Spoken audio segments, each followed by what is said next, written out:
ఆంధ్ర కర్ణాటక సరిహద్దుల్లోని ఓ నియోజకవర్గంలో టీడీపీ నేతల మధ్య కోల్డ్ వార్ నడుస్తోంది.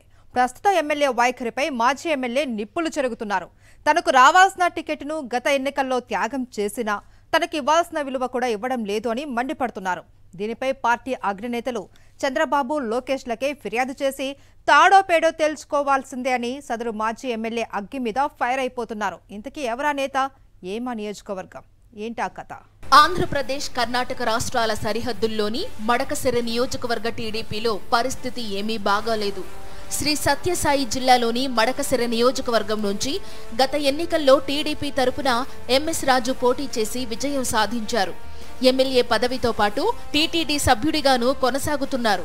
ఎస్సీ రిజర్వ్డ్ నియోజకవర్గం అయిన మడకశిరలో గత ఎన్నికల్లో చంద్రబాబు నాయుడు ముందుగా మాజీ ఎమ్మెల్యే ఈరన్న తనయుడు సునీల్ కు టికెట్ ఇచ్చారు. అయితే చివరి నిమిషంలో ఏం సమీకరణాలు మారాయో లేక నోట్ల కట్టలే చేతులు మారాయో తెలియదు కానీ సునీల్ కు ఇచ్చిన టికెట్ ను కాస్త చంద్రబాబు వాపస్ తీసుకుని నియోజకవర్గానికి సంబంధం లేని ఎంఎస్ రాజు చేతిలో పెట్టేశారు. ఎంఎస్ రాజుది ఈ నియోజకవర్గం కాదు. ఈ నియోజకవర్గానికి సంబంధించి ఈరన్నకు మాజీ ఎమ్మెల్సీ గుండుమల తిప్పేస్వామికి మధ్య అగ్గిపుల్ల వేస్తే భగ్గుమంటుంది. ఒకరి పొడం మరొకరికి గిట్టదు. ఈ నేపథ్యంలో ఈరన్న కుటుంబానికి టికెట్ ఇచ్చినట్లే ఇచ్చి వెనక్కి తీసుకోవడంతో తిప్పేస్వామి పండగ చేసుకున్నారు. టికెట్ వెనక్కి తీసుకునే క్రమంలో చంద్రబాబు నాయుడు ఎన్నికల తర్వాత మన ప్రభుత్వం వస్తే ఎమ్మెల్సీ పదవి ఇస్తానని హామీ ఇచ్చారు. దాంతో ఈరన్న కూడా సరేలే అనేశారు. అయితే ఎన్నికలు ముగిశాయి. కూటమి అధికారంలోకి వచ్చింది. అప్పుడే ఏడాది కావస్తోంది కూడా. ఇంతవరకు ఇస్తానన్న ఎమ్మెల్సీ పదవి ఇవ్వలేదు. మరోపక్క ఎంఎస్ రాజు, తిప్పేస్వామి చెట్టాపట్టాలేసుకుని తిరిగేస్తున్నారు. ఎంఎస్ రాజు స్థానికుడు కాదు కాబట్టి ఆయన ఎమ్మెల్యే అయినా స్థానిక నేతలు తను చెప్పిందే వింటారు కాబట్టి పెత్తనం తనదేనని తిప్పేస్వామి కూల్గా ఉన్నారు.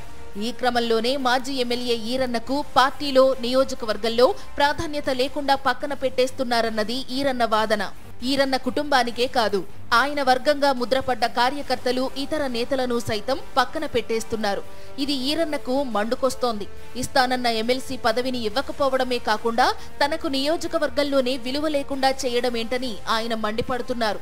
తన వర్గానికి ఏమాత్రం ప్రాధాన్యత లేకుండా చేసి తనని జీరో చెయ్యాలని తిప్పేస్వామి కుట్ర చేస్తున్నారని ఈరన్న ఉడికిపోతున్నారు. పార్టీ అధినేతగా ఎన్నికల సమయంలో చంద్రబాబు మాటకు గౌరవం ఇచ్చి టికెట్ వదులుకుంటే ఇప్పుడు తనకిచ్చే విలువ ఇదా అని ఈరన్న ఆగ్రహం వ్యక్తం చేస్తున్నారు.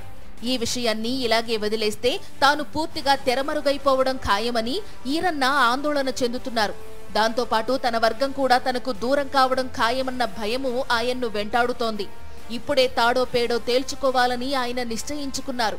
పార్టీ అగ్రనేత చంద్రబాబు నాయుడు, ఆయన తనయుడు లోకేష్ల దృష్టికి ఈ పంచాయతీని తీసుకెళ్లారు ఈరన్న. అయితే దీనిపై చంద్రబాబు నాయుడు ఎలా స్పందిస్తారన్నది చూడాలి.